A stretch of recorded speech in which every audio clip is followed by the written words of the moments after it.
மீன ராசியில் பிறந்தவங்களுக்கு இந்த வாரம் எப்படி இருக்குன்னு பார்க்குற போது இந்த வாரம் உங்களுடைய 2ஆம் இடத்தை சனி பகவான் பார்க்கறதுனால பெரிய லெவலில் நீங்கள் கஷ்டப்பட்டு உழைச்சி சம்பாதிக்கக்கூடிய சம்பாத்தியத்தை ஒன்று எதில் முதலீடு பண்ணுங்கள். இல்லைன்னா தேவையில்லாத செலவினங்கள் ஏற்படுவதற்கான வாய்ப்பு இந்த வாரம் இருக்குது.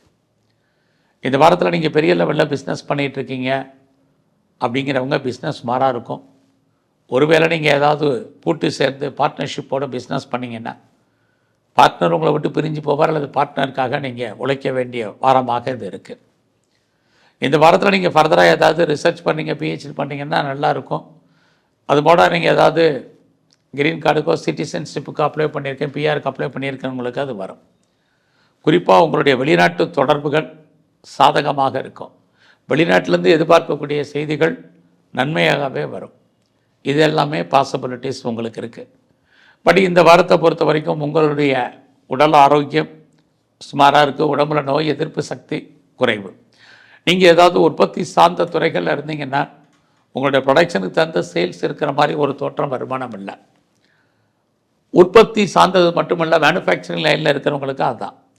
இந்த வாரத்தில் அம்மாவுடைய அன்பு ஆதரவை எதிர்பார்த்து காத்துட்ருக்கிறவங்களுக்கு கிடைக்கும். அப்பாவால் உங்களுக்கு நன்மைகள் ஏற்படுவதற்கான வாய்ப்புகள் இருக்குது. யாரெல்லாம் பாஸ்போர்ட் விசாவை அப்ளை பண்ணிட்டு காத்துட்ருக்கீங்களோ உங்களுக்கு இந்த வாரம் வரும். கம்பெனி மாறணும், வேறு கம்பெனிக்கு பேப்பர் போடணுங்கிறவங்க போடுங்க. ஆன்சைட்டுக்கு ட்ரை பண்ணுறவங்க தாராளமாக ட்ரை பண்ணுங்கள். யாரெல்லாம் வெளியூருக்கு வெளிநாட்டுக்கு டிக்கெட் புக் பண்ணணும்னு நினைக்கிறவங்க பண்ணுங்கள். இது அத்தனையும் இந்த வாரம் உங்களுக்கு ஃபேவரபுளாக இருக்குது. ஸோ இந்த வாரத்தில் உங்களுடைய ஆசைகள் அபிலாசைகள் பூர்த்தியாகும். உங்களுடைய மூத்த சகோதர சகோதரிகளால் நன்மை. உங்களுக்கு புதுசாக நட்பு வட்டாரம் டெவலப் ஆகும். இந்த வாரம் மீன ராசியில் பிறந்த நீங்கள் பெரிய லெவலில் எஃபர்ட் எடுத்து பண்ணக்கூடிய காரியங்கள் எதுவும் சக்ஸஸ்ஃபுல் ஆகல. நிறைய ஸ்ட்ரகிள் இருக்குது. அதனால் பெரிய லெவலில் எஃபர்ட் எடுத்து பண்ணுங்கள். இது ரொம்ப ரொம்ப முக்கியம். இந்த வாரம் முழுவதுமே உங்களுக்கு உடம்புல நோய் எதிர்ப்பு சக்தி என்பது குறைவாக இருக்கும். ஸோ உங்களுடைய இம்யூனிட்டி பவரை கூட்டுங்க. ஸோ இந்த வாரத்தில் விநாயகரையும் பெருமாளையும் பிரதானமாக சேவிச்சுட்டு வாங்க. உங்கள் வாழ்க்கையில் மாற்றம் முன்னேற்றம் அமையும்.